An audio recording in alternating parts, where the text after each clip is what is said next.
स्नेहा 4 साल अमेरिका में रहने के बाद घर लौट रही थी। सड़कें पहाड़ी थी, बादल जमीन को छू रहे थे और बारिश की बूंदें कार की खिड़की पर नाच रही थीं। दिल के अंदर अजीब सा खालीपन था। शहर की भीड़ में सब कुछ था, बस कोई अपना नहीं। उसे पहाड़ों की वही हवेलीनुमा कोठी याद थी, जहां उसके बचपन की हंसी रहती थी। उसने दरवाज़ा खोला, लकड़ी की खुशबू, मिट्टी की सुगंध और सामने खड़ा उसके बचपन की मुस्कुराहट। रवि, लंबा कद, भूरी आंखें, गहरी आवाज़, शर्ट की आस्तीनें चढ़ी हुई, बारिश से बाल थोड़े भीगे हुए।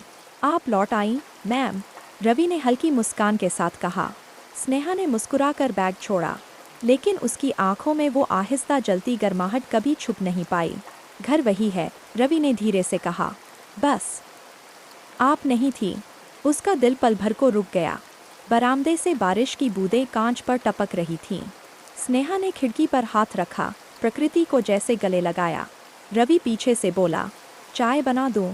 वही आवाज़ जो पहाड़ों में गूंजती थी। हाँ, उसने धीरे कहा। आज अदरक ज़्यादा, बारिश और तेज़ हो गई थी। लकड़ी की सीढ़ियों पर स्नेहा ऊपर जा रही थी जब उसने देखा। रवि अंगीठी जला रहा था, लपटों की रोशनी में उसके चेहरे पर चमक थी। स्नेहा कुछ पल उसे देखती रही। ऐसा सुकून, ऐसा भरोसा जो शहरों में नहीं मिलता। रवि ने आंख उठाई। कुछ चाहिए? शायद, स्नेहा ने कहा, आवाज़ धीमी, थोड़ी वार्मथ। रवि थोड़ा रुका, फिर पास आया, इतना पास कि उसके सांसों की गर्मी स्नेहा की गर्दन को छू गई। स्नेहा का दिल तेज, न कोई हड़बड़ी, न कोई हक, बस एक गहरी चाहत। यदि मैं हद पार करूं? रवि फुसफुसाया, तो बता दीजिएगा। उसके बोलने में इज्जत थी, जुनून था, एक ऐसा मर्द जो पहले दिल छूता है, फिर शरीर। स्नेहा ने नज़र झुका ली। अगर मुझे पसंद ना होता तो मैं खुद दूरी बना लेती। उसकी आंखें उठीं, दोनों के बीच गर्मी फैल गई। रात शांत थी, केवल छत पर गिरती बूंदों की आवाज़। स्नेहा ऊपर बालकनी में खड़ी थी, फीका सिल्क नाइट रोब पहने, गीले बाल कंधों पर फैलते हुए। रवि धीरे से पीछे आया, हाथ में शॉल लिए। ठंड लग जाएगी। उसने शॉल स्नेहा के कंधों पर रखा, उंगलियां गर्दन को हल्का छू गईं। स्नेहा ने सांस रोकी, शरीर में हल्की बिजली दौड़ी।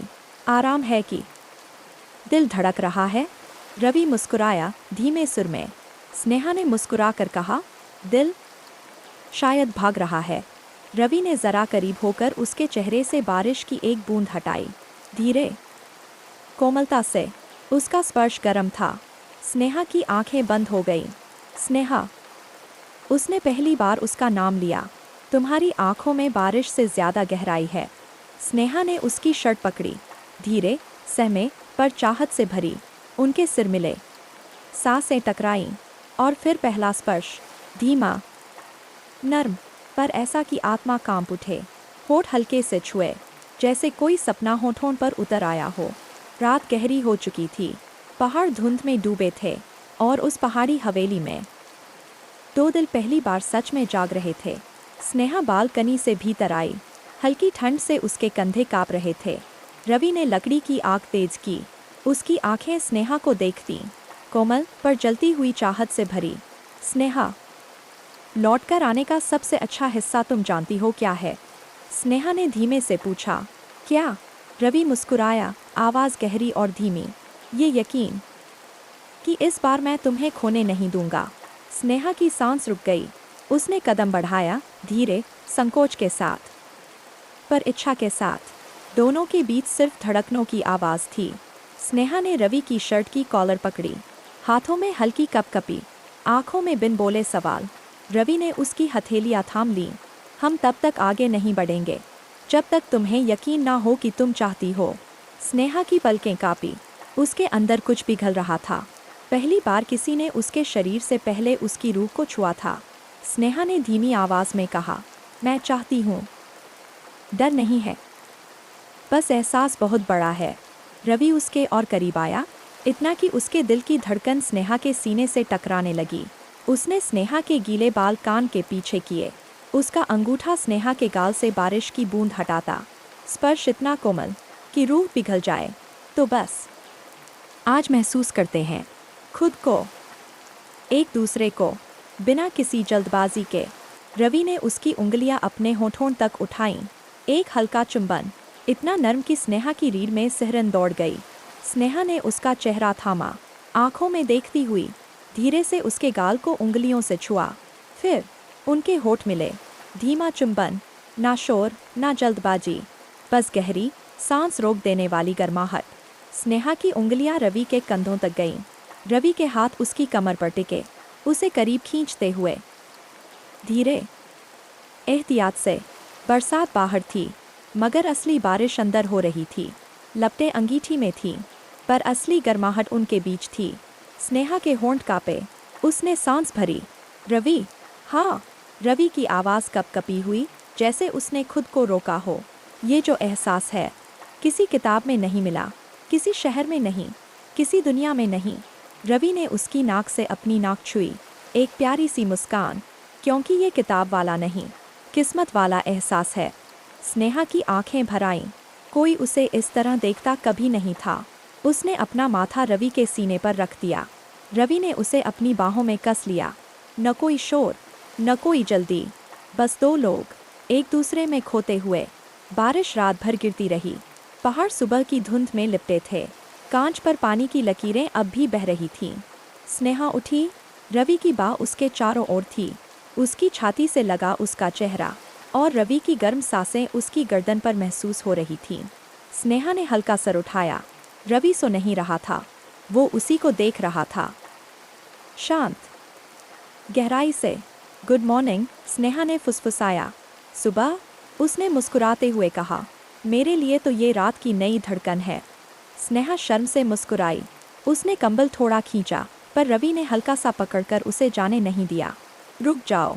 उसकी आवाज़ में न टेंडरनेस था, न हंगर, बल्कि दोनों का मिला जुला जादू। स्नेहा ने आंखें झुका ली। कहीं दादी दादा, दुनिया बाद में। रवि ने धीरे कहा, ये सुबह सिर्फ हमारी है। उसने उसके बाल कान के पीछे किए। उंगली उसकी गर्दन के पास से फिसली, कॉलर बोन तक, और वहीं रुक गई, धीरे दबाव डालते हुए। स्नेहा की सांस लड़खड़ा गई। रवि ने धीमे से पूछा, थोड़ा पास आओ। स्नेहा ने आंखों में चमक के साथ सिर हिलाया। आ जाओ। उसका एक वाक्य ही काफ़ी था। रवि करीब खिसका, उनके चेहरे बस कुछ इंच दूर। स्नेहा ने उसके सीने पर हाथ रखा, ज़रा धक्का नहीं, बस उसे महसूस करने के लिए। तुम इतनी धड़कते क्यों हो? वो मुस्कुराई। रवि ने धीमी, भारी आवाज़ में कहा, तुम्हारे पास रहता हूँ तो दिल समझदार नहीं रहता। और इससे पहले कि स्नेहा कुछ कहती, उसने उसकी ठुड्डी उठाई, धीरे से उसके होठों को चूमा। नरम, लंबा और गहराई से थामने वाला चुंबन। स्नेहा की उंगलियां उसके बालों में चली गईं। रवि ने उसकी कमर पकड़ी और उसे अपने पास खींच लिया। स्नेहा की सांस गर्म हो गई। होठों से होते हुए चुंबन गर्दन की तरफ सरक गया। उनकी सांसें तेज। कमरे में सिर्फ बारिश और धड़कनों की आवाज़। रवि की उंगलियां उसकी पीठ पर एक धीमी रेखा खींचती हुईं, जिससे स्नेहा के घुटने हल्के कांपे। रवि, उसने फुसफुसाया। डोंट स्टॉप, कभी नहीं। उसने उसके कान के पास कहा, आवाज़ में आग और इज्जत दोनों। वो उसके कंधे से गर्दन, और गर्दन से कॉलर बोन तक हल्के, धीमे, पिघलते चूमने देने लगा। स्नेहा ने आंखें बंद कर ली। उसका हाथ रवि के सीने पर नरमी से पकड़ते हुए, जैसे कह रही हो, यहीं रहो। उनके माथे फिर से मिले। गहरी सांसें एक दूसरे में घुलती हुईं। मैं तुम्हें चाहता हूँ, रवि ने कहा, सिर्फ तुम्हारे शरीर को नहीं, तुम्हें पूरा। स्नेहा धीरे से मुस्कुराई और उसकी छाती पर अपना चेहरा रख दिया। तो रुकना मत, क्योंकि अब मैं भी कहीं नहीं जा रही। रवि ने उसकी हथेली अपने होठों से छुई। सुबह की धूप कमरे में उतर रही थी, और उनके बीच प्यार गर्म कॉफ़ी की तरह उबल रहा था। दोस्तों, ये दो दिलों की मुलाकात और पहाड़ों में जन्म लेती ये मोहब्बत की कहानी आपको कैसी लगी?